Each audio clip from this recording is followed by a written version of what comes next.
కాకపోతే ఏంటంటే వాటి మీనింగ్ ఏంటి, సో నాకు అర్థమైనంత మటుకు ఆ క్యారెక్టర్స్ని ఎందుకు తీసుకున్న రీజన్ ఏంటి అవన్నీ కూడా ఎక్స్ప్లెయిన్ చేయడానికి ట్రై చేస్తాను. సో వీళ్ళంతా మా కిడ్స్. సో వీళ్ళకి ఆ పంచతంత్ర స్టోరీస్ చెప్పి నేను వాళ్ళ మీనింగ్ చెప్తాను.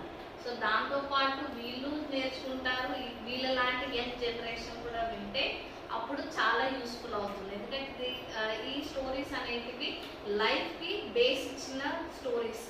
సో మన లైఫ్ని ఎలా లీడ్ చేయాలి అనేది తెలుసుకోవడానికి ఒక పాత్వే అన్నమాట. సో ఇవాళ మన ఫస్ట్ స్టోరీ ఏంటంటే జాకిల్ అండ్ డ్రమ్. జాకిల్ అనేది ఒక ఫాక్స్ లాంటి యానిమల్, చూడడానికి చాలా సిమిలర్ ఉంటుంది, కాకపోతే దాని ఈటింగ్ హ్యాబిట్స్ కానీ అవి కొంచెం డిఫరెంట్ ఉంటాయి అన్నమాట. సో ఆ జాకిల్ ఏంటంటే అది ఫుడ్ కోసం వెతుకుతూ ఒక అడవికి పోతుంది అనమాట. సో అడవి అంటే ఫారెస్ట్. సో పెద్ద ఫారెస్ట్ ఉంటుంది. సో అది పోతుంటే దానికి అస్సలు ఫుడ్ దొరకదు. దానికి చాలా ఆకలి అవుతుంటుంది. పాపం చాలా ఆకలి అవుతుంటే ఫుడ్ కోసం వెతుకుతూ ఉంటుంది, కానీ దానికి ఫుడ్ ఎక్కడ దొరకదు అనమాట. సో అక్కడ చెట్లు అవన్నీ ఉంటాయి, కానీ అది నాన్ వెజిటేరియన్, అది బాగా ఓన్లీ చనిపోయిన యానిమల్స్ వాటినే తింటుంది అనమాట. సో అక్కడ పెద్ద ఫారెస్ట్, అక్కడ అప్పటికి ఏం దొరకలేదు. అయితే ఓ రోజు రాత్రి పండుకుంటాం.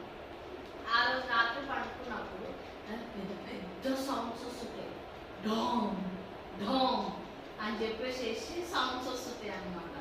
అయితే ఆ సౌండ్స్ ఎక్కడి నుంచి వస్తున్నాయి అనేది దానికి అర్థం కాదు, ఆ సౌండ్స్ ఎక్కడి నుంచి వస్తున్నాయి అనేది. అది భయపడిపోతుంది, చాలా భయపడిపోతుంది. ఏంటి ఎక్కడి నుంచి వస్తున్నాయి ఈ సౌండ్స్ అన్నీ అని.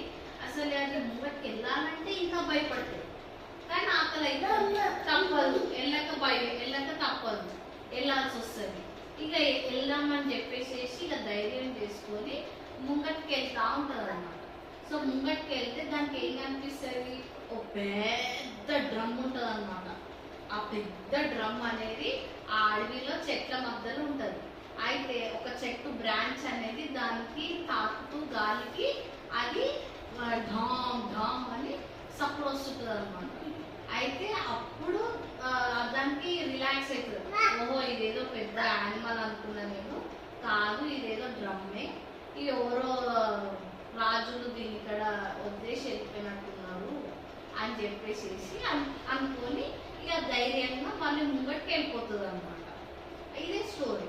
కాకపోతే దీని నుంచి మనం ఏం నేర్చుకోవాలి అని అంటే, మనం నేర్చుకోవాల్సిన 2 మోరల్స్ ఉన్నాయి. ఒకటి ఏంటంటే, ఇప్పుడు ఆ డ్రమ్ ఉంది కదా, సో ఆ పెద్ద డ్రమ్లో నుంచి అది ఖాళీ ఉంది కాబట్టి అంత సౌండ్ ఉంది. ఇప్పుడు అలాగే మన లైఫ్లో కూడా ఏంటంటే, ఎవరికైతే నాలెడ్జ్ ఉండదో వాళ్ళు అట్లనే గాయగా ఉరుకుతూ ఉంటారు, అంతేగాని వాళ్ళ నాలెడ్జ్ ఉందనుకో ఆలోచించి చేసి మాట్లాడతారు అట్లా అన్నమాట. సో అది ఒక నీతి. ఇంకోటి ఏంటంటే, మనము ఏదేదో ఆలోచిస్తూ ఉంటాం. సో ఏదో అంటే మనం ఏదైనా పని చేసే ముందు దాని గురించి 100 ఆలోచనలు పెట్టుకొని మనం ఏదో ప్రియజ్యూమ్ చేసుకొని ఆ పని చేయడానికి కూడా భయపడతాం. సో అలా భయపడిపోయి మనం ఏ పని చేయాలన్నా కూడా ధైర్యంగా ముందడుగు వేయలేదు. అయితే అప్పుడు ఆ జాకిల్ కూడా ఏంటంటే ధైర్యం చేయగలిగింది కాబట్టి అది ముంగటికి వెళ్ళగలిగింది, దానికి ఫుడ్ దొరికింది. ఒకేలా సౌండ్స్ వింటూ అది భయపడిపోయి ఉందనుకో ఆకలిగా చచ్చిపోయేది. సో అట్లనే మనం కూడా అనమాట, ఏదైనా సరే ఏదన్నా చేసే ముందు ఎక్కువ భయపడకుండా మనం ధైర్యంగా ముందు స్టెప్ వేయాలన్నమాట. సో ఇలా మీరు నేర్చుకున్న 2 మోరల్స్ ఏంటి?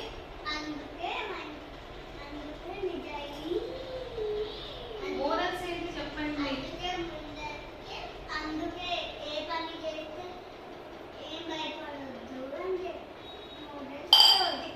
ఓకే, ఏ పని చేయాలన్నా భయపడకూడదు. ఇంకో మోరల్ కూడా చెప్పినాం కదా, నాలెడ్జ్